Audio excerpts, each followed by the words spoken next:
सुख समृद्ध विज्ञान चैनल में हमारे सभी सुधी दर्शकों का मैं सुशील कुमार शर्मा हार्दिक स्वागत करता हूं। आज अक्षय तृतीया है और चूंकि मैं पहले से ही वीडियो आज 3 डाल चुका हूं, तो जब यह वीडियो आपको मिलेगा तब तृतीया नहीं होगी। कोई बात नहीं, इस पावन अवसर पर बहुत सारे लोग भगवान परशुराम जी का यजन पूजन करते हैं, जो कि भगवान श्री हरि के ही अवतार माने जाते हैं। इसके अलावा अक्षय तृतीया अन्नपूर्णा सिद्धि के लिए भी काफ़ी महत्वपूर्ण मानी जाती है और इस दिन लोग सोना और ज्वेलरी वगैरह खरीदते हैं। ऐसा माना जाता है जो चीज़ आप लेते हैं वह चीज़ आपके यहाँ निरंतर अक्षय बनी रहती है, यानी जिसका कभी क्षय नहीं होता है। खैर, इस अवसर पर आज मैंने बहुत अच्छी साधनाएं आप लोगों को दी थी, आप लोगों ने देखी होंगी। पुनश्च मैं इस नए वीडियो में आपको एक ऐसी अक्षिणी के बारे में बताने जा रहा हूँ जिसकी मांग बहुत सारे लोगों ने की थी। इस अक्षिणी के बारे में काफ़ी लोगों ने मुझे व्हाट्सएप मैसेज भी किए, काफ़ी लोगों ने कमेंट में भी कहा। यह अक्षिणी सुर सुंदरी अक्षिणी कहलाती है। अब जैसा कि नाम है इसका सुर सुंदरी, देवताओं के समान, देवियों के समान सुंदरता धारण करने वाली और देव पुरुषों को या देव प्रवृत्ति के लोगों को उनका अभीष्ट प्रदान करने वाली यह सुर सुंदरी अक्षिणी है। क्योंकि यह परम सात्विक अक्षिणी है और व्यक्ति को सुख प्रदान करने वाली है। यहाँ तक कि व्यक्ति को अगर वह प्रिया रूप में सिद्ध करता है तो उसको अभीष्ट सिद्धि भी प्रदान करती है। अब इस अक्षिणी को शिवलिंग के सामने ही जपा जाता है। भारत का शिवलिंग हो सर्वोत्तम, वैसे कहा जाता है एकनाथ शिवलिंग।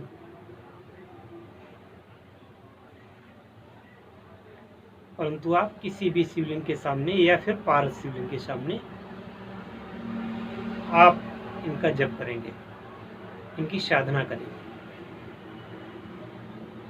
और जब इनकी साधना करेंगे आप तो ये ध्यान रखें कि यह अक्षिणी ऐसी है जिसका जप दिन में 3 बार करना होता है और संध्याओं में करना होता है।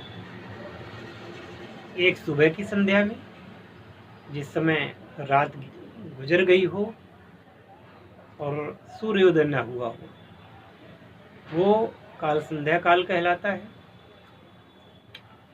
और एक शाम के समय जब सूर्यास्त हो चुका हो, रात न हुई हो, वो भी संध्या काल कहलाता है। इसी प्रकार से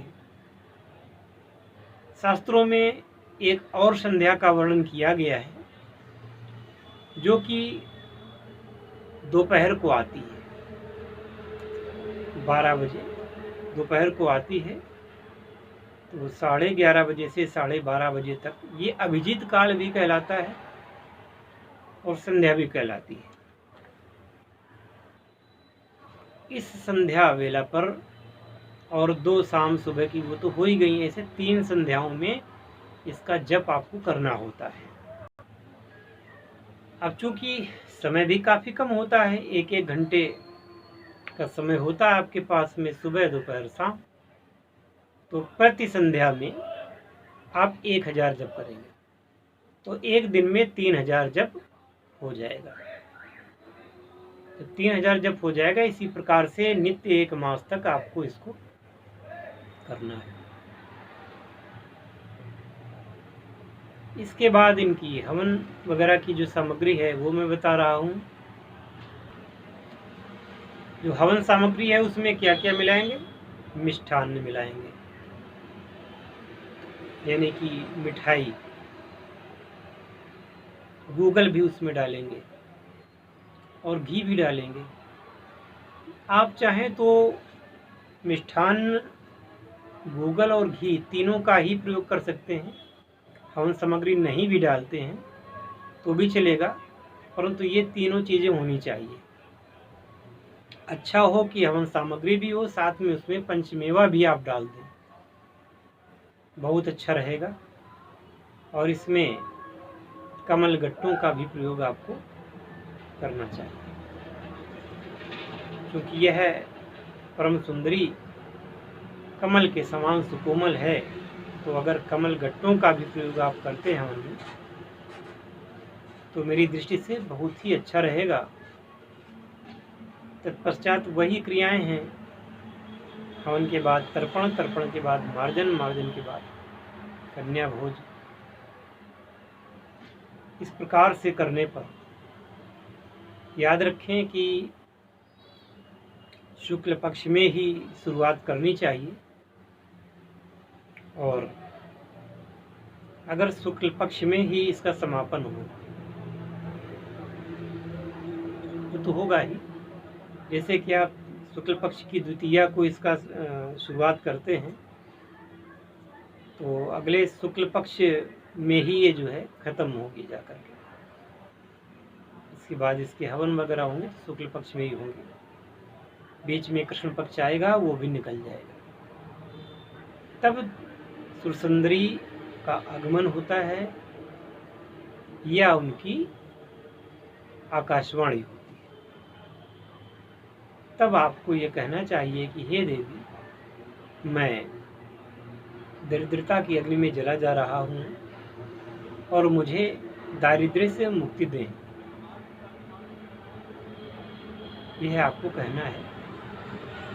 और अगर आपको साक्षात्कार हो जाए तो बात ये अलग है। अगर एक पुरुषरण में साक्षात्कार नहीं होता है तो आप क्रमशः है इसकी आवृत्ति आपको करनी है पुरुषरण की, तो ये कुछ काल में आपको निश्चित सिद्ध हो जाएगी। बहुत जल्दी नहीं करें, बहुत मन में ऐसा विकार न लावें। ये देवी देवता हैं, इनकी भी अपनी इच्छा होती है, और जब ये कृपालु होते हैं आपकी सहायता अवश्य करते हैं। अगर ये इष्ट सामने नहीं भी आते हैं तो भी आपको सहायता तो मिलती ही है।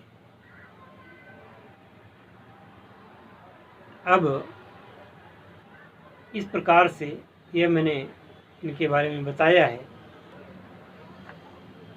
इस साधना का एक ये भी फायदा है कि व्यक्ति चाहे तो जब तक वह जीवित है तब तक वह शक्तिशाली रहेगा, कमजोरी नहीं आएगी शरीर में, और धनवान तो रहेगा ही रहेगा। इस प्रकार से सुरसुंदरी यक्षिणी की साधना करनी चाहिए। हाइपरबोल यानी कि अतिशयोक्ति में तो कुछ भी कहा जा सकता है, वह मेरी आदत नहीं है, ये आप लोग जानते हैं। हाँ, जो विधियां हैं खान पान की उनका समुचित पालन करें। दीक्षा वगैरह जो है पहले से लिया हो तो ये साधना अपने आप में शीघ्रता से फल देने वाली होती है। आप लोग ये समझें, इस प्रकार की साधना जो है दुर्लभ होती है।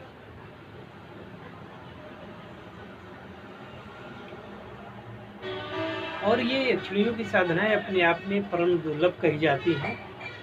यूँ तो आपको हर जगह इनकी विधि और ये मंत्र जो कुछ है लोग बता देते हैं ऐसे ही, पर अगर उसका लाभ लेना है तो आप शक्तिपात युक्त दीक्षा लें और गुरु की आज्ञा से इसका पूजन और इनका साधन करें। निश्चित रूप से इनकी कृपा प्राप्त होती है। और यह तो यक्षिणियाँ और अप्सराएं हमेशा ये बात चाहती हैं कि कोई मानव उन्हें सिद्ध करे, क्योंकि वो देवताओं के स्थूल शरीर यक्षों के स्थूल शरीरों से उनके साथ रहने से काफ़ी ऊब जाती हैं। तो वो चाहती हैं कि कोई मानव उनको सिद्ध करे, और मानव उनको अगर सिद्ध करता है उसकी इच्छा की पूर्ति करके वह उनका भी उद्धार होता है, उनको भी उसका लाभ मिलता है। तो इस प्रकार से आप इस यक्षिणी की साधना करें, ईश्वर करे कि आपके जीवन में सिद्धियाँ आएँ, सुख आए, समृद्धि आए। हर हर महादेव। जय शिव शंकर, जय भोलेनाथ।